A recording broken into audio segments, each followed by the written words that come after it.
let's check in with that now. And it was a great day for the Aussie batsman. Adam Gilchrist, Australian cricketing great and Fox cricket host, joins me. Adam, thanks so much for your time.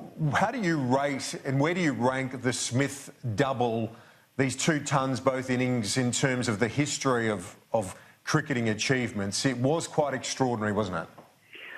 Yeah, Kieran, it's he's ranking right up there alongside, well, above everyone else, save Sir Donald Bradman. Over such a sustained period, Steve Smith's been doing this.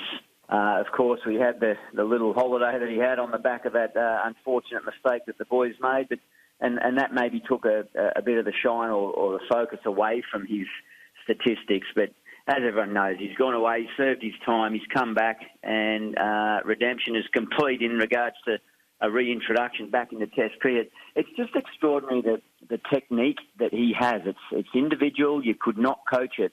But it just seems, we've always said about the greatest players, and I'm thinking Sachin Tendulkar, Brian Lara, Ricky Ponting, that these guys just seem to have that little bit more time than everyone else. And Steve Smith, he magnifies that. He even exaggerates that even more, just such as the technique that he's designed, custom designed, that but he's just blunts the attack and then just slowly grinds them away.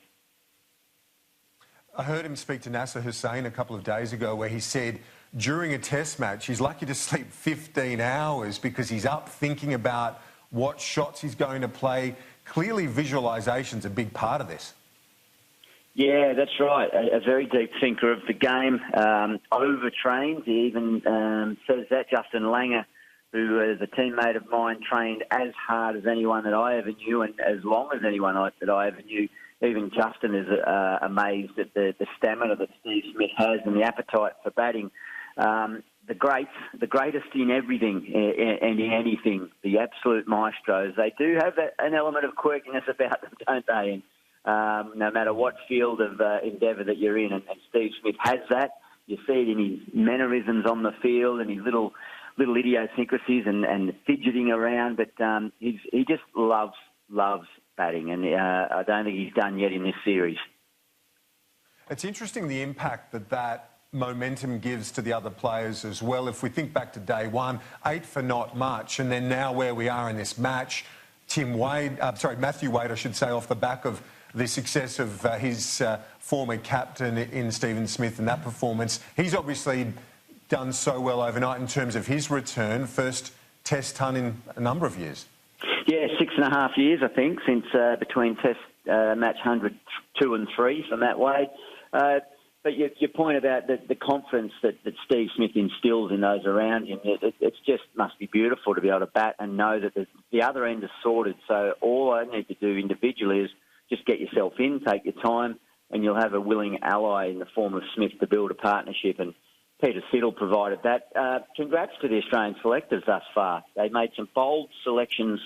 They haven't won the Test match yet. They're not going to lose it, but they haven't won it, but they're certainly in a winning position. And guys like Siddle, Pattinson, James Pattinson, he struck really well with the ball, and now Matt Wade picked after a relentless campaign of just run scoring after run scoring, and they backed him in and they gave him a shot. So I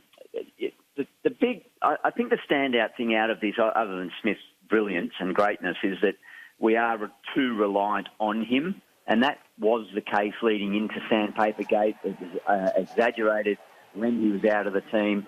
Now that he's back, we do need to find a way to build around it. Wade did that well, but the top order, we need runs from the rest of that top order. And I'm also interested in your thoughts, a former great keeper yourself, but you obviously brought so many runs to your team. There have been questions over Tim Paine that he hasn't been scoring enough runs, but his keeping has been superb. He took that wonderful catch off Nathan Lyon. How hard was that? Yeah, they look easy when they're standing up to the stumps because, it either goes in or it's out. And to take it, everyone says, oh, yeah, you should. And if you miss it, everyone will say, well, it's a chance when you didn't really have time to react. But no concerns from my point of view on Tim Paine at all and his position in the team. I think he's done a sterling job as captain and leader.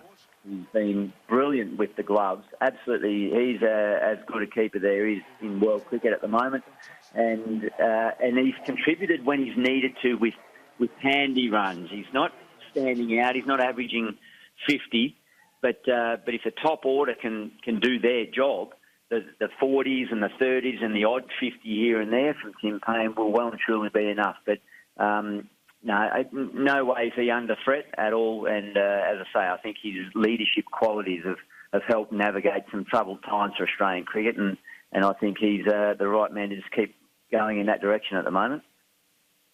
Adam Gilchrist, we appreciate your time. Thanks so much. Let's hope the Aussies can knock them over pretty quick at Edgbaston.